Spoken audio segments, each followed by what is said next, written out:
Vuelvo a coger la palabra, que veo poca animación aquí, poca participación. Yo tenía pues algunas sugerencias desde el punto de vista del interés de nuestra asociación memorialista, ¿no? Ha salido el tema del protocolo de sumaciones que lleva a efecto y a cabo Aranzadi. Nosotros echaríamos en falta, o sería bueno, de que hubiera por parte de Derechos Humanos y del Instituto Aranzadi pues una sesión, una jornada abierta a todas las asociaciones memorialistas que tengan interés en este capítulo para socializar el protocolo y poner todas nuestras demandas y tal al servicio de este objetivo, ¿no? Poder compartir y socializar el conocimiento que unos y otros podemos tener de este capítulo, para ver si realmente no lo mal utilizamos este instrumento, ¿no? Y que pueda cumplir el objetivo propuesto. Otra de las cuestiones que venimos también planteando es la necesidad de llevar la memoria histórica a las aulas, a la educación y al conocimiento, pero en la enseñanza, que es una reivindicación que se viene dando desde las acciones memorialistas, ¿no? Y otro espacio que vemos y otro vacío que nos dificulta incluso el reconocimiento internacional es el hecho de que hay que conseguir y hay que lograr o hay que trabajar porque la Unión Europea y el Parlamento Europeo reconozca fehacientemente el genocidio franquista y esta categoría. O estoy mal informado o la Unión Europea en el tema de los derechos humanos, los recursos económicos de que dispone, buena parte, si no la mayoría de ellos, se lo llevan pues los sionistas, las organizaciones sionistas, ¿no? En base a que parece que ha sido el único genocidio que ha existido, ¿no?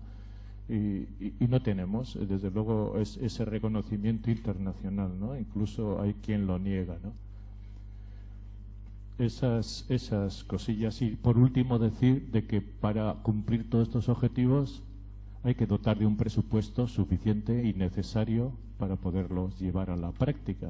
No de lo contrario, tenemos ahí la ley de la memoria histórica que es esperpéntica que hizo el PSOE, que ahí está, no le incomoda al PP porque lo ha vaciado el presupuesto, no existe una partida, no existe ni un euro para dedicarlo a ese objeto raquítico, ¿no?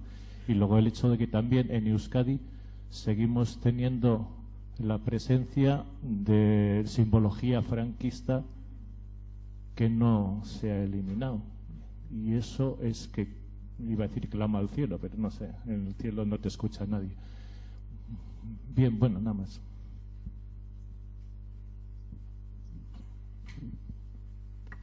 Bueno, la idea precisamente, o sea, el protocolo de exhumaciones existe además publicado en el Boletín Oficial del Estado, el protocolo que se hizo a nivel estatal, que básicamente es en el que se basa Aranzadi, y ese protocolo es público, pero precisamente el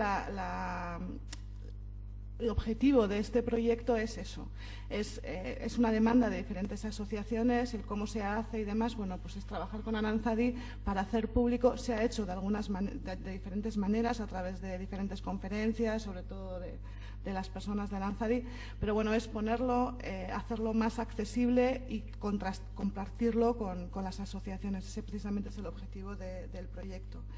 En cuanto a la necesidad de llevar la memoria histórica a las aulas, bueno, pues en ese trabajo de pedagogía, en las garantías estableciendo bases para las garantías de no repetición, bueno, pues estudiarán ese tipo tenemos que ver cómo trabajamos y tenemos que ver cómo llegamos a la gente joven, que bueno, que ya esto les va a sonar cada vez más lejano, ¿no? Entonces, cómo implicar a la juventud, esa es otra de las propuestas. Me consta que ahora, no desde el Gobierno directamente, pero sí a través de los diferentes proyectos que las asociaciones presentáis a la convocatoria pública de subvenciones, sí se están trabajando guías didácticas. Hay algunas asociaciones aquí que lo están haciendo, que se está trabajando en algunas escuelas, pero evidentemente sí que hay que profundizar, y sobre todo ese interés de llegar a la juventud para que sea esa mirada al pasado, presente y futuro, ¿no? que garantice la no repetición.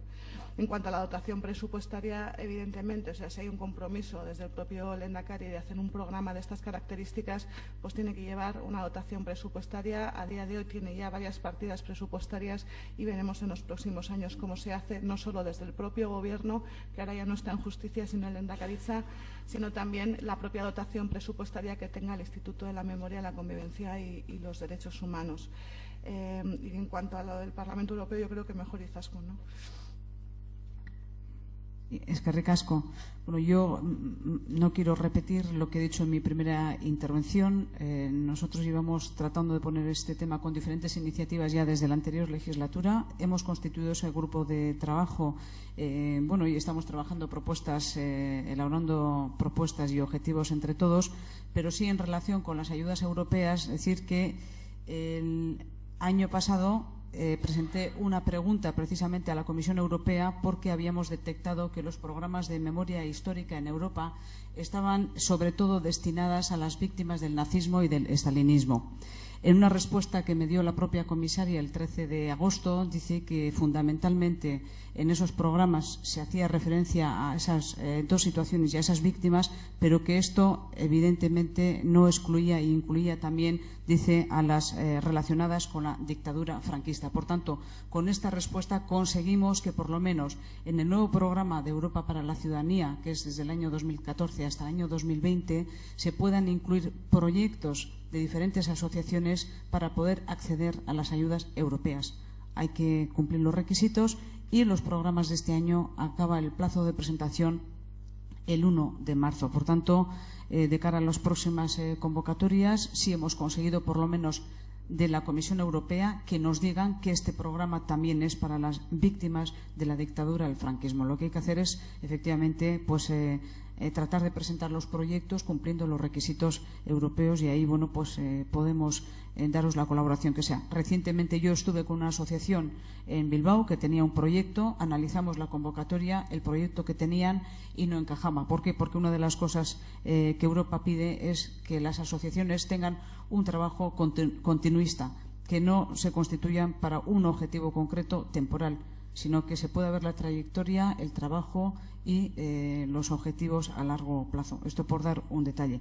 Pero bueno, todas las aclaraciones que se quieran conseguir, con esto quería aportar, que ya estamos tratando y consiguiendo algunas cosas también en el ámbito europeo y que estoy de acuerdo que hay que seguir. Sí, yo en primer lugar quería dar las gracias a la Fundación Sabino Arana, ¿no?, por habilitar un espacio de diálogo como este. Yo creo que está siendo bastante fructífero.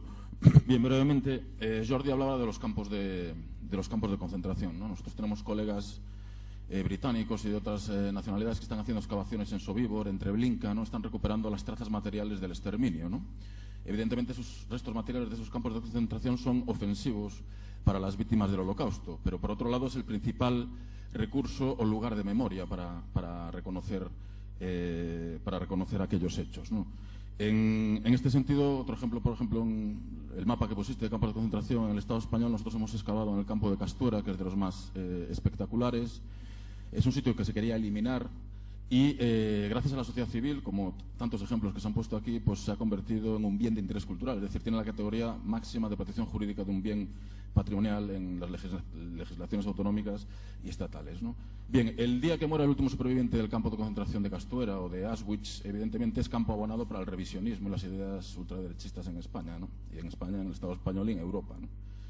En este sentido, cuando se elimine la última traza material de esos campos de concentración, evidentemente también va a ser campo abonado para esos discursos revisionistas. Con esto quiero llegar a la cuestión que planteaba Mónica en cuanto a la política pública de memoria, es decir, de cómo cumplir con el derecho a la reparación, ¿no?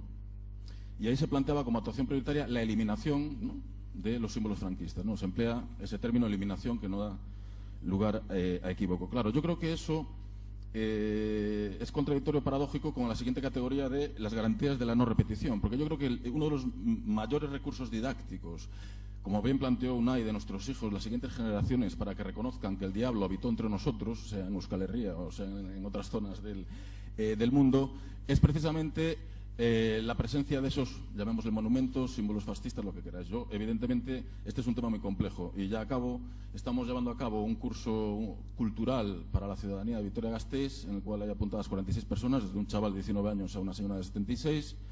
Y cuando planteábamos en el debate qué hacer con estos símbolos franquistas, evidentemente a nadie le gustaba, ¿no? Podía haber alguien que le guste, pero en este caso no. Y hubo como 7, 8, 9 pareceres diferentes para ver cómo podemos gestionar esos monumentos o esa construcción de la memoria que hicieron los vencedores durante 40 años. Bien, yo para los planteamientos vuestros de poner en valor paisajes de la guerra, paisajes de la violencia en Euskadi, yo creo que esto no es una cuestión baladí. Yo creo que es bastante más inteligente. Evidentemente esto es ofensivo. Será la ciudadanía la que tenga que decidir qué hacer con esos restos, ¿no? A mí me consta que en Penalemoa, por ejemplo, pues se quiere derribar el Vía Crucis carlista, el santuario carlista que hay arriba, o Isuskitza, por ejemplo, que forma parte de todo el imaginario carlista, etcétera, etcétera. Pero yo creo que resignificar esos monumentos, no eliminarlos, pero sí que es una base importante para convertirlos en espacios de memoria a partir, pues, en nuestro caso, de una arqueología pública en comunidad y que, bueno, pues nos aporten lecciones para el futuro. Yo creo que es un modelo de gestión que no tiene que conllevar a la eliminación. Ya sé que esto es un tema muy polémico, pero bueno, lo quería plantear aquí. Muchas gracias. Bueno, sí, he dicho eliminación, pero no he sido completa en la exposición. Cuando nosotros, o sea, desde el Gobierno se hizo el dictamen de recomendaciones de retirada o resignificación de símbolos franquistas. Son los diferentes municipios los que van a decidir. O sea, nosotros lo que se ha hecho desde el Gobierno es una catalogación incompleta, porque no se ha llegado a todos los municipios, de los símbolos franquistas que hay, que pueden ser físicos o simbólicos, es decir, puede ser el nombre de una plaza, el nombre de una calle, o otro tipo de simbología, no solo la simbología física y no solo la simbología urbana, sino también la que está dentro de las propias instituciones públicas. Y con esos, en ese dictamen recomendatorio, lo que se hace a los diferentes municipios es un catálogo de recomendaciones para que ellos puedan decidir. Y esas recomendaciones van desde la eliminación de esos símbolos hasta pasando por la resignificación, reinterpretación e incluso la utilización pedagógica de lo que ha sido y de lo que no debería ser, ¿no? Entonces, en ese sentido, desde el Gobierno estamos con esa apertura, porque además es competencia de los propios ayuntamientos. Eso se ha hecho en colaboración con Eudel, y una de las reclamaciones, que yo también creo que antes venía un poco a Amalio a hacerla con la dotación presupuestaria, es para esto no hay una dotación específica en el presupuesto del Gobierno, pero sí que se ha hecho en las diferentes, o sea, además de la carta que se envía a todos los ayuntamientos, se ha hecho una llamada telefónica en el mes de diciembre a todos los ayuntamientos de Euskadi diciendo cómo va en función de los símbolos que hay en su municipio, qué es lo que están haciendo, qué es lo que les falta por hacer y qué es lo que necesitan de apoyo. En ese sentido, esa puerta a la colaboración está abierta, y en el 99%, me atrevería a decir, de los casos, y si no es el 99 será el 90, no exige una dotación presupuestaria, porque únicamente lo que exige es una voluntad política, muchas veces que se reúna la Junta de Gobierno del Ayuntamiento a resignificar o a renombrar o a reinterpretar el nombre de una calle, o trabajar con las comunidades de vecinos, por ejemplo, para la retirada de las placas de vivienda, o que no son grandes inversiones de dinero, sí, en algunos casos muy puntuales, pero en el resto es únicamente la voluntad política, y en ese sentido estamos abiertos a la colaboración, ¿no?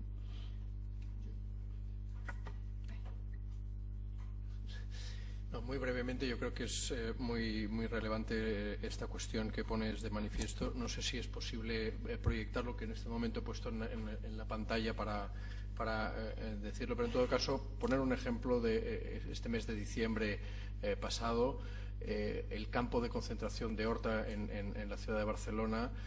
Hicimos un convenio que yo creo que es interesante ponerlo de manifiesto en este caso, de forma conjunta entre la Universidad de Barcelona, la Diputación de Barcelona como ente local y en este caso el Memorial de la Generalitat de Cataluña, para justamente señalizar en un espacio que es universitario qué sucedía allí, qué representaba el campo de concentración, con fotografías, con testimonios, etcétera, etcétera. Es un espacio visitado diariamente por miles de estudiantes universitarios y que de alguna manera da una oportunidad, es un ejemplo simplemente, una oportunidad para explicar qué es ese espacio de memoria donde ahora estudian, en su día era campo de concentración.